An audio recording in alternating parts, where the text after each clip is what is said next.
আজ রাতে এই দোয়াটি পড়ুন, সকালে উঠেই দেখবেন আপনার ভাগ্য খুলে গেছে, টাকা শুধু আসতেই থাকবে ইনশাআল্লাহ আজিজ। বিশ্বাস হচ্ছে না মনে হয় না? বলে হুজুর এরকম কি আর হয় নাকি?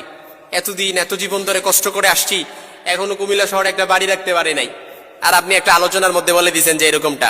ইনশাআল্লাহ আমি বলে দিচ্ছি না, আল্লাহ তাআলা কোরআন আল কারীমে সূরা নূহের 10 থেকে 12 নম্বর আয়াতের তাফসীর পড়ে দেখেন। আল্লাহ তাআলা বলেন যে এই আমলটা যে করবে, আল্লাহ তাআলা ওয়ায়ুমদিদুকুম বিআমওয়ালি ওয়া বানিনা ওয়া ইয়াজআল লাকুম জান্নাতি ওয়া ইয়াজআল লাকুম আনহারা। অর্থাৎ এত ধন সম্পদে বারাকা দিবে, শুধু ধন সম্পদে না, আপনার সন্তান সন্ততিতে আল্লাহ তাআলা বারাকা দিবে। অর্থাৎ সন্তান সন্ততিতে বারাকা বলতে কি বেশি সন্তান দিবে ওরকম না, না না। আল্লাহ তাআলা সন্তান সন্ততিতে বারাকা দিবে মানে কি, আল্লাহ তাআলা আপনার সন্তান সন্ততিতে আপনার মনের আশা অর্থাৎ মনের মতো করে আল্লাহ তাআলা বানায় দিবে। এই জন্য এই আমলটা করবেন ইনশাআল্লাহ। রাত্রিবেলা ঘুমানোর আগে 3 বার এই আমলটা করে ঘুমিয়ে যাবেন, আর সকালবেলা উঠে দেখবেন আপনার ভাগ্য খুলে গেছে। আল্লাহ তাআলার কোরআন সাক্ষী দিচ্ছে, 1500 বছর আগে আল্লাহ তাআলা রাসূলের মাধ্যমে মেসেজ দিচ্ছেন। হাদিস রাসূলের এই আয়াতের স্পষ্ট নারেশন, কোরআন আল কারীমের আয়াতের স্পষ্ট নারেশন হচ্ছে ওয়ায়ুমদিদুকুম বিআমওয়ালি ওয়া বানিনা ওয়া ইয়াজআল লাকুম জান্নাতি ওয়া ইয়াজআল লাকুম আনহারা।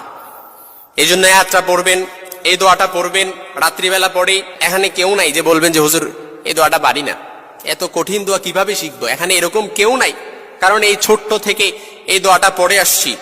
উঠতে বসতে চলতে ফিরতে সবসময় দেখবেন এই দোয়াটা অনেকে পড়ে, কিন্তু হয়তো কিভাবে পড়লে অ্যাকসেপ্টেড হবে, কোন দোয়াটা পড়লে অ্যাকসেপ্টেড হবে, কিভাবে আল্লাহ তাআলার কাছে কবুল হবে, গ্রহণযোগ্য হবে, এটা হয়তো জানি না, এজন্য বুঝি না। এজন্য এই দোয়াটা পড়ার আগে আপনার ইয়াকিন মজবুত করতে হবে। উদুল্লাহ ওয়া আনতুম মুকিনুনা বিল ইজাবা। আপনি যদি আপনার ইয়াকিন মজবুত করতে পারেন, সরাসরি ডাইরেক্ট আরশে আজিমে যে নক করবে। এইজন্য এই দোয়াটা আজকে থেকে পড়বেন। আল্লাহ তাআলার কোরআন বলছে ফাকুল তুস্তাগফিরু রাব্বাকুম ইন্নাহু কানা গাফফারা ইউরসিলিস সামাআ আলাইকুম মিদরারা ওয়া ইউমদিদুকুম বিআমওয়ালি ওয়া বানিনা ওয়া ইয়াজআল লাকুম জান্নাতি ওয়া ইয়াজআল লাকুম আনহারা।